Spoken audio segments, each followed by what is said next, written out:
So today, I'm going to be explaining absolutely everything you need to know about fragrance. Also, how it can help me glow up, that bit too.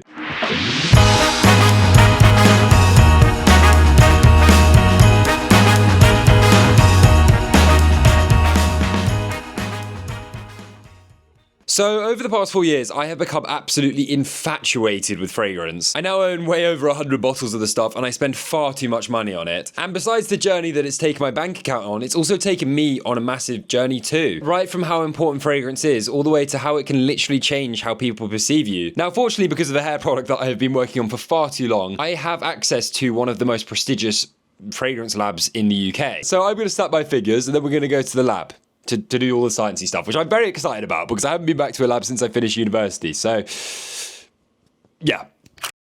So how attractive we are is simply based off how people perceive us. And one of the key things in how people perceive us is how we smell. A bit to prove to you guys just how important fragrance actually is. Today we find ourselves at CPL Aroma's atelier. Now I don't know if you can tell how excited I am, but this is the room where Tyler, the creator himself, came to create his own fragrance. It's also where I came to create mine, but also the minds behind Joe Malone, Son of Musk, Ben Halligan's, like you name it. They've been in this room right here to create the smells that you and I very, very, very much enjoy. Anyways, the thing that really excites me, and I don't know if you can tell that I am really excited by the fact that I am in this room, is the fact that this is a science. Everything behind fragrance is a science, and if you don't believe me that it is important, let's go and do some actual science, because there's some real, like, proven evidence behind the importance of what goes into this here.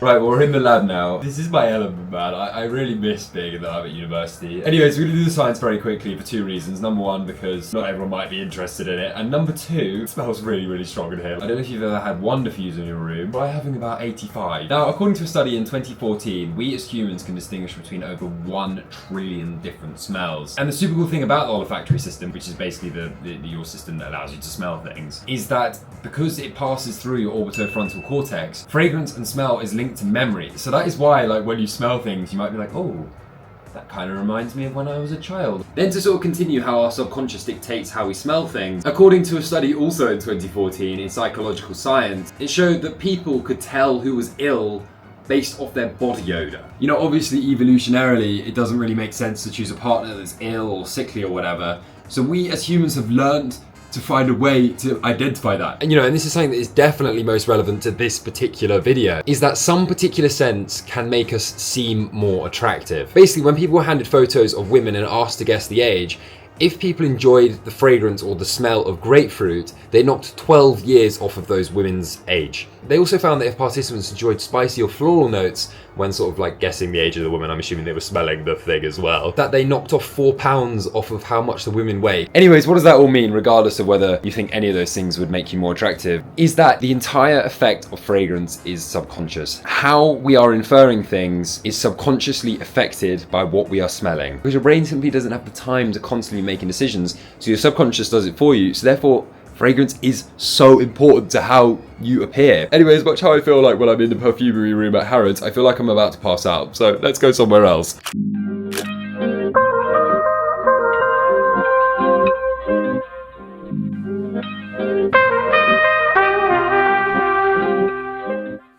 Let's bring it back to the basics about what is a fragrance and what is it that makes up a fragrance. Now, for those who might know a little bit more about fragrance, inside every single one of these little jars is a note. And there are 3 different types of notes. In a fragrance, you have your top note, your middle note, and your base note. Now, your top note is the smell that you smell first when you first smell out that fragrance. It normally lasts between 5 minutes and 20 minutes. Now, you might be wondering, James, what is the point in a fragrance note that disappears after 5 minutes? And you know what, I kind of agree to an extent, but it creates that appetite, that creates that understanding of the fragrance for when you first smell it. Although maybe it's not the most important note in a fragrance for when you buy one, it's definitely one of the most important ones for when you go to buy one, because that's what you smell first, really. Next, you have the middle note, and this is kind of like the heart of the fragrance. This is what you maybe are most familiar with. Normally lasts between 20 minutes and an hour, or even more so depending on the quality of the fragrance that you actually got. And to be honest, this is probably the most important note that you're going to find in a fragrance, because it kind of defines the fragrance. And to be honest, it's what you're going to be remembered for, because it's what everyone else is going to be able to smell as well. Because unless you're going to be spraying the fragrance directly into people's noses, no one's going to remember the top note. So this is the important bit, really. Finally, you have the base note, and this note can last for several hours. It's the one that lasts longest on skin or in your clothes. It is, in a sense, the foundation, is the root of the fragrance. Having a base that you enjoy as the story of the fragrance unfolds Also super important. Sorry, they're all really important bits. Yeah, that's the essence of what a fragrance is anyways. Anyways, to finish in terms of like the innovation house itself, these are the testing rooms where they like get literal participants to come in and smell all the fragrances and check that they're good. I mean, it kind of looks like a holding cell, but you know, it's fit for purpose. They're only in there for about an hour or so. And I'll be back here to make sure that my fragrance is, you know, as good as it can possibly be. But in terms of what fragrance in general means for you, yeah, we're gonna head back home and we'll finish the video there.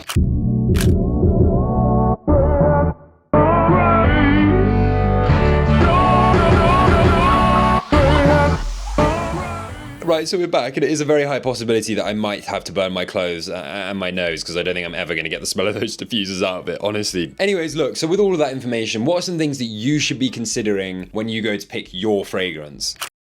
The first thing you need to consider is how does that fragrance make you feel? Now, when you smell a fragrance, above everything, you really need to consider what feeling it evokes for you. Look, it's something that a lot of brands try to tap into, where they basically say wearing X makes you feel X, but in reality, it's kind of like how you infer it. You know, and you don't have to be feeling that all the time. Like, you can have multiple different fragrances for multiple different occasions. So for example, like, when you're in the evening or when you're going out on a date, maybe you want a fragrance that makes you feel really confident or, you know, dare I say, a little bit sexy. Maybe that night out is just with the boys, in which case you just want to feel confident. Or I don't know, maybe you're going to work and you want to feel inspired and creative. You know, for whatever emotion that you want to feel, there will be a fragrance for you. Now, the next question that you need to be asking is, what does that fragrance say about you to the other person? And does it fit your personality? Now, this is then the next step and something that I think really needs to be considered when you go to actually buy a fragrance. Each fragrance that you choose to buy or wear comes with a lifestyle attached, you know, and that can be something that could have been created by the brand or it could have been created by its user base. You know, just like when you go to buy a pair of shoes, for example, the pair of shoes that you choose to buy will subconsciously project something about you onto people around you. And then kind of tying into that, you also need to consider how that fragrance smells to people around you. For example, I like to wear fragrances that contain a rose or a floral note. It's different, you know, and I kind of like to feel that, you know, I am a little bit different and therefore it kind of reflects onto it. I mean, not necessarily different in any of the good ways, but I am definitely different. But in all reality, that could also just mean that you're picking a fragrance that is bold and makes you stand out. Alternatively, you can go for a fragrance that is loved by everyone, and there are a lot of those about, and people have already made up their own mind about what that fragrance means to them because they'll have probably smelt it before. And that's not necessarily a bad thing, you know? Like, I think that can have many, many advantages. You know, quite often there's a reason why certain fragrances are so popular, because they are so great and they get a reaction that people like and enjoy. Next, you need to consider how well does the fragrance project and how long does it last for? And truth be told, this is probably the number one thing that I would actually recommend watching fragrance reviews for. And truth be told, something I can't really give advice on because, well, all fragrances are different. However, on the whole, and to kind of break them down all for you because there's lots of different types of fragrances here, oil lasts the longest, as it's the fragrance in its most concentrated form and it can last for up to 24 hours. Next, you've then got a parfum, which is the fragrance at about 20 to 30%. And this can last up to 24 hours, although in all honesty, I've got parfums that have lasted a week, even longer. You know, maybe they're not projecting, but they do last bloody ages. Then you got an eau de parfum, which is 15 to 25%, and these normally last 6 to 8 hours. Eau de toilette, as all of us guys probably know, and this is what I was brought up on, is about 5 to 15%, and these last between 2 to 4 hours. And then you got eau de cologne, invented in Cologne, is 2 to 4%, which weirdly started off as a medication, but that's a whole nother story. They normally last 1 to 2 hours. And then finally, eau de fraîche, and I'll be honest, I don't know any brands. I've never actually seen an eau de fraîche. They do exist. I have seen them online, but I've never actually seen one in person. These are normally like 1 to 3%, and the fragrance normally lasts like up to an hour. Again, these are kind of all estimates. The idea that a more expensive fragrance is going to last longer is not necessarily always true. So do your own research, find out what is the best quality for you, or, you know, if there's a fragrance that you really like, if it's actually worth it, and then go and spend the money because fragrances are really expensive. Next, and potentially slightly controversial, is should you avoid dupes? Honestly, there's no real right answer. You know, I do understand that people can't go out and buy their favorite fragrances all the time. I will be the first one to tell you fragrances have put a bigger hole in my pocket than anything else in my life over the last 3 years. Kind of going back into that subconscious element with the science, just like when you go and wear a fake Supreme t-shirt, although the t-shirt might project onto the people around you the lifestyle that you're wanting to project, you inherently yourself know that you're wearing a fake t-shirt. So when people come up to ask you, the item's not going to give you the confidence that you're after. You know, so unless you can really gaslight yourself into believing that you're wearing this like all-powerful fragrance, you're always going to kind of know that you're not wearing the real thing. Having said that, financially they are a lot better, and potentially it could be a really good or cool way of trying a fragrance to see if you actually really like it, so that when you go to buy the real thing, you're 100% sure that you want it, you know? Not just that you're buying it for the brand or the logo or the lifestyle that you've seen online, you're also buying it because you love it. And then when you then get the real thing, you then get both of them together, and that could be a really cool, exciting way to potentially utilize dupes. And finally, what season are you in? Now, our olfactory system, which as I mentioned is kind of our nose, interacts differently with fragrance depending on what season it is. Because things like humidity and air temperature and air pressure all kind of play a role in how we smell things. Also, subconsciously, when we're cold, we kind of want to smell warmer things to kind of make us feel warm, because again, subconscious. But again, in all honesty, it's kind of all up to your own preference. So although a fragrance might be seen as a winter fragrance, you probably could wear it in the summer. It just depends on how it makes you feel and what mood you're in. Because in the end of the day, the only real purpose of all this is to make you and help you feel your best. Anyways, finally, before we just get into my picks, because I don't know, some of you potentially might be interested in that, let's get dressed, let's get all suited up. We'll talk through some application and then we'll do my favorites. Finally, just before we get into my picks, application. These are courtesy of the Jo Malone website, so shout out Jo Malone. Number one, they recommend moisturizing before application. Apparently helps it last longer and just like helps give it a nice even spread. Number two, apply right after a shower. Basically your pores open up and makes your skin more receptive to the fragrance. And next, I'm sure this is something that absolutely everyone is aware of, but apply the fragrance to pulse points. In no particular order, it's your wrist, your elbows, your collarbone, and behind your knees. This is simply because by these areas is where your blood is closest to your skin, and the heat from the blood just helps the fragrance disperse into the environment. Next, the number four is dab, don't rub. On the website, they said it's because it breaks down the fragrance molecules. I would be absolutely amazed if you could break down molecules with your fingers. However, from those that I've spoken to about this, it's basically because it helps the top note evaporate faster, and you don't want to lose the top note faster. Otherwise you're losing the story, the experience of the fragrance. And finally, and this is one that's kind of obvious, just spray it on your clothes or hair if you want it to last longer.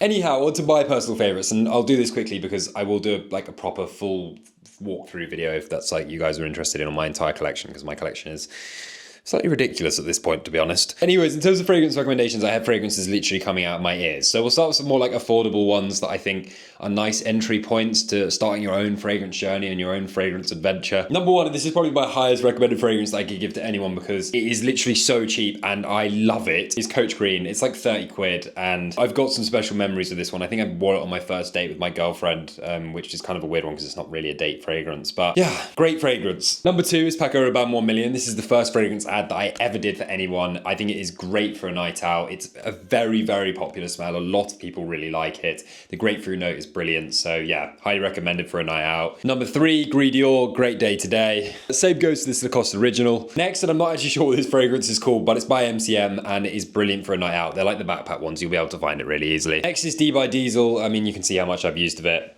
Very affordable. Very good. Next is Acqua di Gio. I wore this pretty much every day last summer. Highly recommend. CK1, you can't go wrong with it. It's like the most sold fragrance ever. Then you've got Yves Saint Laurent Myself. Lots of flexibility with this one. Maybe not necessarily a winter fragrance, but you know, still pretty good. Next, you've got Stronger With You Intensity. This is actually my second bottle. I think this is the only fragrance I've ever got through an entire bottle of. In my view, it's kind of like the baby brother to Angel Share. It's very boozy. It's great for nights out. It's great for the winter. Highly recommend. Next, and it wouldn't be a fragrance list without this, and it's Dior Sauvage. I mean, go watch the reviews on it. It's good. Well, that is that. I hope you have enjoyed watching this video. I've really enjoyed making it. I love fragrances. It is one of my many, many passions. Am I the most knowledgeable? Maybe not, but I've really enjoyed researching it, so I hope I've been able to pass on some knowledge to you and maybe giving you an introduction to some fragrances that you could try, or, I don't know, just some general information about why fragrance is so important.